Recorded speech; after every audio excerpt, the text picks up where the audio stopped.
नमस्कार दोस्तों। जैसे कि अभी मार्च 2021 में दिल्ली यूनिवर्सिटी में सेमेस्टर थर्ड के एग्जाम होने जा रहे हैं, जिसके अंदर एक पेपर आता है। बहुत ही अच्छा पेपर है, कई बच्चों को डिफिकल्ट भी लगता है। इनकम टैक्स का पेपर है ये। Income tax and law practice इस तरीके से लिखा होता है। तो अगर इनकम टैक्स के पेपर में आपको कोई प्रॉब्लम है और आप ये जो एग्जाम आ रहा है मार्च 2021 में, और या फिर इसके बाद जब कभी भी एग्जाम आएगा और आप इसमें स्कोर करना चाहते हैं 70% प्लस, तो ये वीडियो आपके लिए बहुत इंपॉर्टेंट होने वाली है। इस पूरी वीडियो को आपको देखना है। मैं आपको बताऊंगा आपने थ्योरी करनी है, प्रैक्टिकल करना है, क्या करना है, क्या छोड़ना है और कहां से आपको किस किस टाइप के क्वेश्चंस करने हैं। अगर आप चैनल पर नए हैं तो सब्सक्राइब कीजिए, बेल आइकन प्रेस कीजिए ताकि नई नई वीडियोस आपको तुरंत मिलती रहे। मैं हूं आपका दोस्त अशोक कुमार और आप देख रहे हैं अपना यूट्यूब चैनल एडुट्रिक्स।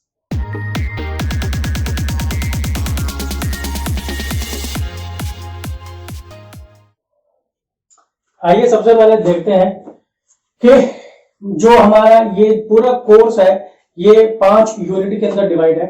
तो मैं आपको एक एक यूनिट वाइज बताऊंगा कि किस में से क्या आता है, आपको क्या करना है। जैसे सबसे पहला जो यूनिट है ये है बेसिक कॉन्सेप्ट का। यहाँ पर बेसिक चीजें आपको पढ़ाई जाती है इनकम टैक्स के बारे में। तो यहाँ से जो मेन चीज आती है तो वो क्या आता है, मोस्टली ये बीकॉम प्रोग्राम के लिए मैं आपको बता रहा हूं। यहाँ से डेफिनेशंस आती है, तो यहां से जो है वो आपको डेफिनेशंस करनी है ज्यादातर जो आता है पेपर के अंदर। तो किस किस की आती है। इनकम बहुत ज्यादा इंपॉर्टेंट नहीं है, एक बार सिर्फ इसको पढ़ लेना चाहिए कि इनकम क्या होती है। तो यहाँ पर बताते हैं इनकम में क्या क्या किस किस तरह की इनकम्स इंक्लूड है या इसके फीचर्स भी इसको बोला जाता है। एग्रीकल्चर इनकम की डेफिनेशन, पर्सन क्या होता है जी, पर्सन की डेफिनेशन, असेसी की डेफिनेशन। अब ये जो पर्सन है और जो असेसी है इन दोनों में डिफरेंस भी कई बार आ जाता है। तो पर्सन और असेसी इस पर बहुत ज्यादा क्वेश्चन पूछा जाता है, तो इसलिए मैं इन दोनों के जो पेयर है मैं इसे बोलूंगा कि ये इंपॉर्टेंट है। और मैं आपको एक बात बता दूं कि मैं जितना कुछ भी आपको यहाँ पर बताने जा रहा हूँ इस वीडियो में, इन सबसे रिलेटेड वीडियोस पहले से ही इस चैनल पर बनी पड़ी हैं। आपको सिर्फ इतना करना है, आप इनकम टैक्स की प्ले लिस्ट में जाइए और वहां पर आप चैप्टर वाइज इन सबको आराम से पढ़ सकते हैं। सिर्फ वीडियोस ऊपर नीचे हो सकते हैं, तो हर थंबनेल के ऊपर बहुत अच्छे से मेंशन है कि किस वीडियो के अंदर क्या है, तो आप इसको आराम से देख सकते हैं। आपको पूरी की पूरी सारी हेल्प जो है यहीं से मिल जाएगी। और फिर भी अगर आप ओपन बुक एग्जाम के अंदर इनकम टैक्स और या कॉमर्स से रिलेटेड किसी भी पेपर के लिए हेल्प लेना चाहते हैं तो उसके लिए भी आप डिस्क्रिप्शन में दिए हुए नंबर पर कांटेक्ट कर सकते हैं। तो यहां पर अब उसके बाद जो दूसरा इंपॉर्टेंट आता है वो है आपका असेसमेंट ईयर और फिर है प्रीवियस ईयर। देखिए थोड़ा सा ना मैं आपको बताता भी चलता हूं। देखिए पर्सन क्या होता है, पर्सन वो होता है जो कोई भी व्यक्ति किसी भी फॉर्म में कमाना शुरू करता है। 7 तरीके होते हैं उसके, 7 तरह के पर्सन आते हैं, यही इसकी डेफिनेशन है। ज्यादा नहीं बताऊंगा, बहुत हल्का हल्का बताऊंगा। असेसी वो होता है जिसके ऊपर टैक्स लायबिलिटी होती है। हर पर्सन असेसी हो ये जरूरी नहीं है, लेकिन हर असेसी पर्सन जरूर होगा। ये स्टेटमेंट भी इस पर कमेंट करने के लिए आता है। फिर है असेसमेंट ईयर और प्रीवियस ईयर। इन दोनों की डेफिनेशन आ जाती है और इन दोनों के अंदर डिफरेंस या रिलेशन भी आ जाता है कुछ भी। तो असेसमेंट ईयर तो वो होता है जिस साल में हम इनकम टैक्स की कैलकुलेशन करते हैं, और प्रीवियस ईयर होता है कि प्रीवियस ईयर जिस साल के अंदर हमने कमाया। जैसे अगर हम 19-20 में कमाएंगे तो 20-21 में टैक्स देंगे। 19-20 आपका प्रीवियस ईयर हो गया और 20-21 हो गया आपका असेसमेंट ईयर। फिर ये जो प्रीवियस ईयर है ना, ये बहुत ज्यादा इंपॉर्टेंट टॉपिक है। इसके अंदर क्या आ जाता है कि जी प्रीवियस ईयर बताइए और इसके एक्सेप्शंस बताइए। तो इसको आपने जरूर करना है। इसके 5 एक्सेप्शन है, तो वह वीडियो में देखिएगा डिटेल में, तो मैं ज्यादा नहीं बता रहा। So what is previous year and what are its exceptions. फिर gross total income. Gross total income में सिर्फ इतना ही बताना है आपने, 5 तरह की इनकम जोड़ लो तो ग्रॉस टोटल इनकम बन जाती है। वो 5 तरह की इनकम कौन सी है अभी आगे आ जाएगी। फिर है हमारे पास टोटल इनकम क्या होती है जी। फिर आप कह दो कि मैंने जीटीआई में से मैंने डिडक्शंस माइनस कर दी तो मुझे क्या मिल गया, टोटल इनकम। टोटल इनकम आपको सिर्फ इतना बताना है। इसके बाद आपने बताना है maximum marginal rate of tax. तो ये जो टॉपिक है ना, ये ज्यादा इंपॉर्टेंट आपके लिए है नहीं, क्योंकि इसके अंदर मेन तो ना कैलकुलेशन आती है। जब ये कैलकुलेशन पूरी करके दिखाते हैं ना, तभी ये कॉन्सेप्ट समझ में आता है। और इसके बाद पैन परमानेंट अकाउंट नंबर है, तो ये तो हर टैक्स पेयर का एक आइडेंटिफिकेशन नंबर होता है, इस पर भी वो एक डेफिनेशन पूछ लेता है। तो ये जो डेफिनेशन वाला पार्ट था, यहां पर मैंने आपको बता दिया। यहां से आपने क्या क्या करना है, आपने agriculture income, person, assessee, assessment year, previous year को आपने अच्छे से करना है। इनकी तो बस इतनी सी डेफिनेशन है। एमएमआर आपके लिए ज्यादा जरूरी नहीं है, ठीक है, ये मैक्सिमम मार्जिनल रेट, इसको आप चाहे तो छोड़ सकते हैं। पैन आपको थोड़ा सा पता होना चाहिए। तो ये 5-6 डेफिनेशंस हैं जो आपको पता होनी चाहिए, और यहाँ पर ज्यादा आपको पढ़ने की जरूरत नहीं है। इसके बाद जो दूसरा हिस्सा आता है वो इसके अंदर ये है रेजिडेंशियल स्टेटस। यहाँ पर है scope of total income on the basis of residential status. यहां से ना आपको 2 तरह के क्वेश्चन प्रैक्टिकल करने हैं, और ये सबसे आसान प्रैक्टिकल क्वेश्चन है, आप ये आराम से कर सकते हैं। इससे रिलेटेड वीडियो सारी पढ़िए, आप देख लीजिएगा। एक तो इसके अंदर आपको क्वेश्चन करना होता है रेजिडेंशियल स्टेटस फाइंड आउट करने का, कि कोई भी ये होगा मिस्टर XYZ, वो किस तरह का रेजिडेंशियल स्टेटस पोजेस करता है, मतलब ऑर्डिनरी रेजिडेंट है, नॉट ऑर्डिनरी रेजिडेंट है, या फिर नॉन रेजिडेंट है। फिर इसके बाद जो दूसरा क्वेश्चन बनता है वो बनता है इंसिडेंस ऑफ टैक्स का। तो इंसिडेंस ऑफ टैक्स का ये क्वेश्चन है। यहां पर हम ये बताते हैं कि कौन से रेजिडेंट की, उन तीनों में से कौन से रेजिडेंट की कौन सी इनकम टैक्सेबल है, या तो हम वहां पर वो अमाउंट लिखते हैं या फिर नहीं लिखते हैं। ये 2 क्वेश्चन है, बहुत आसान है, इसे कोई भी बच्चा आराम से वो सारी वीडियोस देख के समझ सकता है।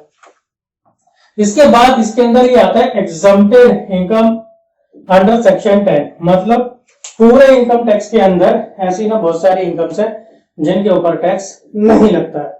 तो कौन कौन सी है, क्या है, यहां पर इसे आपको स्पेसिफिकली पढ़ने की कोई जरूरत नहीं है। मैं कहूंगा इसे आप यहां पर छोड़ दो। जब आप ये आगे के 5 हेड्स पढ़ेंगे, जब इनके बारे में आप पढ़ेंगे, तो इनके बीच बीच में वो एग्जम्पशंस आ जाएंगी जो यहां पर आपके लिए इंपॉर्टेंट है। तो do not waste your time and energy here. इसके बाद आता है आपका यूनिट 2, सबसे ज्यादा इंपॉर्टेंट है। ये यूनिट 2 और यूनिट 3 है, ये एक ही साथ है, इन्होंने बस इसको अलग अलग कर दिया है, पहले तो नहीं होता था। तो ये क्या है कि 5 हेड इसी में डाल दिए हैं। आपके टोटल 5 हेड होते हैं, कमाने के 5 तरीके होते हैं। या तो आप सबसे पहले क्या करते हैं, 90% लोग, सबको पढ़ लिख के नौकरी चाहिए, तो या तो वो नौकरी करते हैं। अगर ज्यादा प्रॉपर्टी आपके पास खाली पड़ी है तो आप उसको किराए पे देके कमाते हैं, वो आपकी इनकम फ्रॉम हाउस प्रॉपर्टी हो जाती है। आप सोचते हैं मेरे को और पैसा चाहिए, तो आप या तो बिजनेस करते हैं, या फिर आप ज्यादा पढ़ लिख लेते हैं, प्रोफेशनल बन जाते हैं, तो आप प्रोफेशन में चले जाते हैं। और इसके अलावा आपके पास अगर आप ज्यादा कुछ कमा नहीं पा रहे हैं, तो आप अपनी प्रॉपर्टीज बेचना शुरू कर देते हैं। अगर आप विभूति नारायण टाइप, कुछ नल्ला टाइप निकले, आप मेहनत नहीं कर पा रहे, कमा नहीं पा रहे, तो आप घर का सामान बेचना शुरू कर देते हैं, तो आपको कैपिटल गेन हो जाता है। और इसके अलावा अगर आपको कोई दोस्त मिल गया प्रेम चौधरी जैसा, तो वो आपको कुछ उल्टे पुल्टे कामों में भी या शॉर्टकट्स की तरफ लेके जाता है, तो वो हो जाते हैं इंटरेस्ट, डिविडेंड, कैसीनो जाना, जुआ खेलना, घोड़ों पे पैसा लगाना, मुर्गों पे पैसा लगाना। इस तरह से जो शॉर्टकट्स वाले हैं वो आगे इनकम फ्रॉम अदर सोर्स के अंदर। तो कुल मिला के ये 5 ऐड होते हैं। इन्हीं को उन्होंने बांट दिया है 2 हिस्सों में, यूनिट 2 और यूनिट 3 में। अब इनकी बात कर लेते हैं। जैसे आप सैलरी का क्वेश्चन करेंगे, सीधी सी बात है जी, यहां से ना आपका प्रैक्टिकल भी बनता है और यहां से ना आपकी थ्योरी भी बनती है। क्या करते हैं क्वेश्चन में कि आपको प्रैक्टिकल देंगे और फिर इन दोनों में ना चॉइस दे देते हैं कि या तो प्रैक्टिकल कर लो या फिर आप थ्योरी कर लो। तो आप देखो भाई, इसमें मामला ये है कि अगर आप थ्योरी भी करोगे ना, तो थ्योरी भी करोगे तो वो फिर आप प्रैक्टिकली ना कर लो, क्योंकि रूल्स तो आपको सारे याद हो ही जाने हैं। तो मैं यहां पर आपको बताता हूं कि आपने क्या करना है।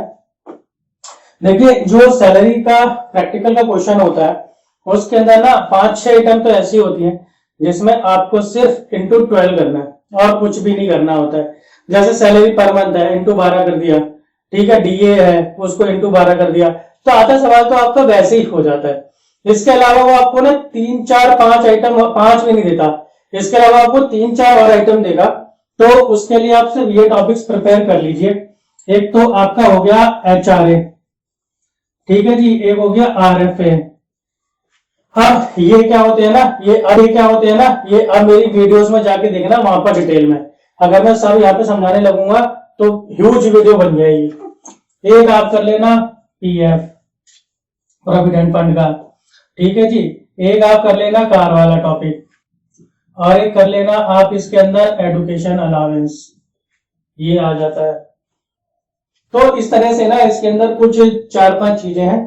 आप जब वीडियोस देखेंगे तो आपको वहां पर आइडिया लग जाएगा कि आपने क्या करना है क्या नहीं करना है। और जो थ्योरी भी है, थ्योरी भी आपको किसकी मिलेगी, जैसे ये PF है ना, तो इसी से ही प्रोविडेंट फंड के ऊपर आपको जो इसके ना 4 टाइप्स होते हैं, उन वो चारों के चारों बहुत इंपॉर्टेंट है, तो वो चारों आप देख लेना, ठीक है। Statutory provident fund, recognised provident fund, unrecognised provident fund और पब्लिक प्रोविडेंट फंड। इसके ऊपर बहुत ज्यादा क्वेश्चन पूछता है।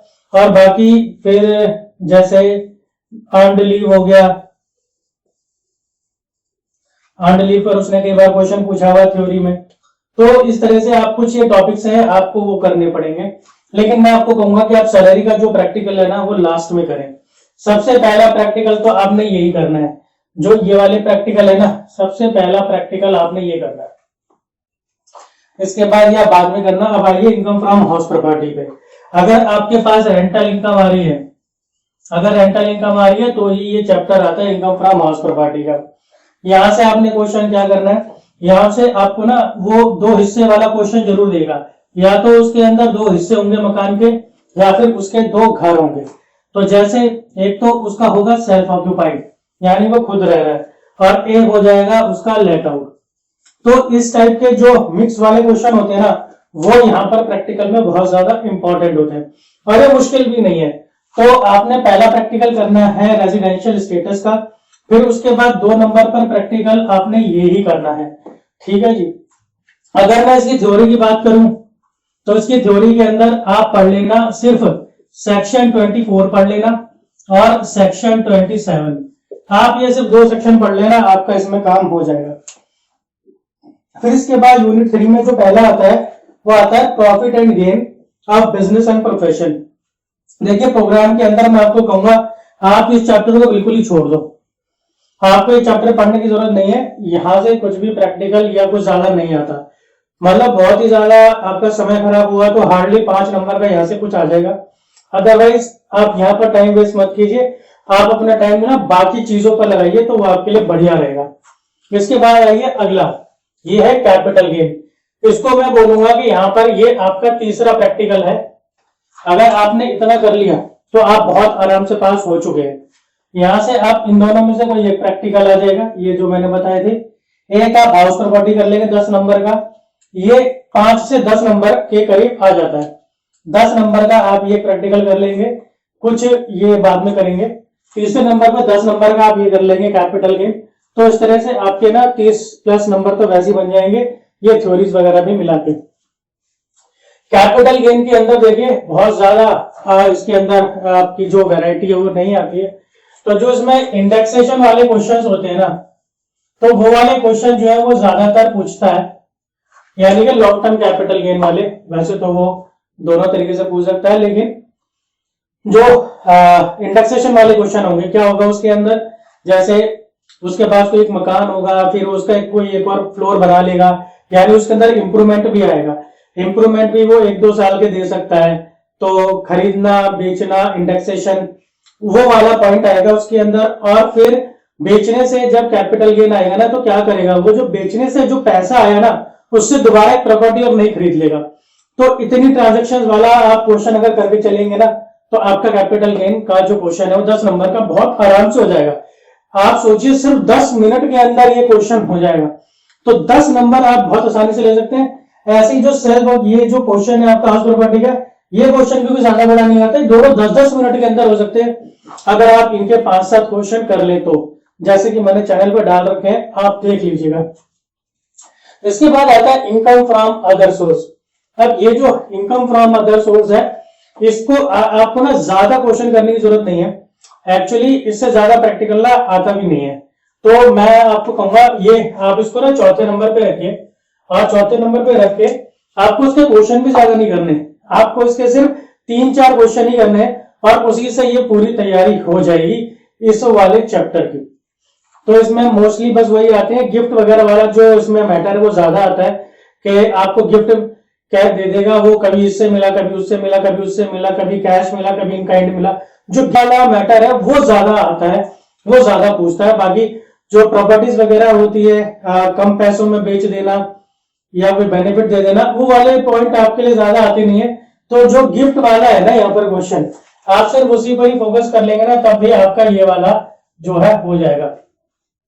देखिए मैं जो आपको बता रहा हूँ ना, वो मैं आपको बता रहा हूँ इंपॉर्टेंट टॉपिक्स जो ज्यादातर आते हैं। हो सकता है कि कुछ थोड़ा बहुत ऊपर नीचे हो सकता है, तो जो बच्चे पढ़ सकते हैं तो उनको तो सारा ही पढ़ना चाहिए जो जो मैं बता रहा हूँ। लेकिन जो बिल्कुल भी नहीं पढ़ सकते, तैयारी नहीं कर सकते, जो सिर्फ 20 दिन पढ़ के पेपर देते हैं लगभग, तो वो सिर्फ इतना ही पढ़ ले जितना मैं बता रहा हूँ, ठीक है ना, जो मैं यहाँ पे लिख रहा हूँ। तो इस तरीके से ये आपके हो गए। तो ये आपके मेन प्रैक्टिकल हो गए। एक हो गया रेजिडेंशियल स्टेटस, दूसरे नंबर पे करिए हाउस प्रॉपर्टी, तीसरे पर कैपिटल गेन, चौथे पर अदर सोर्स, और अब आपके पास अगर टाइम बचता है तो आप कीजिए सैलरी। और सैलरी करने का तरीका भी मैं आपको बता चुका हूं। और कुछ नहीं तो ना आप आराम से तुक्का मार ही सकते हैं उसके अंदर, जो 5-6 आइटम होगी ना इंटू 12 कर दो, आपको आधे नंबर तो वैसे ही मिल गए। तो इसमें भी इससे डरने की जरूरत नहीं है, तो यहां पर भी आप अच्छा स्कोर कर सकते हैं। इसके अलावा देखें तो यूनिट 4 आता है, ये है total income and tax calculation. अब यहां पर आपको बताएंगे कि टोटल इनकम कैसे कैलकुलेट होती है और उसके ऊपर टैक्स किस तरीके से लगता है। अब ये है फर्स्ट इसके अंदर topic, income of other persons included in the income of assessee. इसको मैं क्या मतलब, इसको क्या बोलते हैं हम लोग इनकम टैक्स की भाषा में, ये है आपका क्लबिंग, ये है क्लबिंग ऑफ इनकम वाला, ये क्लबिंग ऑफ इनकम वाला चैप्टर है। यानी दूसरे लोगों की इनकम मेरी इनकम के अंदर जोड़ी जाएगी, किसकी जोड़ी जाएगी, कितनी जोड़ी जाएगी, कौन सी नहीं जोड़ी जाएगी, ये चैप्टर उसके बारे में। तो यहां पर मैं आपको बताऊं तो आपने यहां पर सिर्फ 2 टॉपिक करने हैं। एक आप करेंगे, वो करेंगे आप माइनर चाइल्ड वाला, एक तो यहां पर आप टॉपिक पढ़ेंगे माइनर चाइल्ड वाला, ठीक है, जो 18 साल से कम होता है उससे रिलेटेड जो भी नियम है वो पढ़ लीजिए। और दूसरा आप यहां पर क्वेश्चन पढ़े करेंगे और वो है स्पाउस वाला, यानी कि जीवन साथी। सिर्फ इसमें से आप ये 2 टॉपिक पढ़ेंगे और कुछ भी नहीं पढ़ेंगे, और इसी से आपका हो जाएगा paper. Aggregation of income and set of carry forward. क्या होता है कि हमको लॉस होता है, तो जैसे 5 हेड मैंने आपको बताए, एक हेड से ये रहे ना आपके salary, house property, capital gain, PGBP, capital gain और अदर सोर्स। तो एक हेड से लॉस हुआ, दूसरे से प्रॉफिट हुआ, तो आप इनको नेट कर लेंगे, इनको एडजस्ट कर लेंगे, वही होता है सेटअप करना।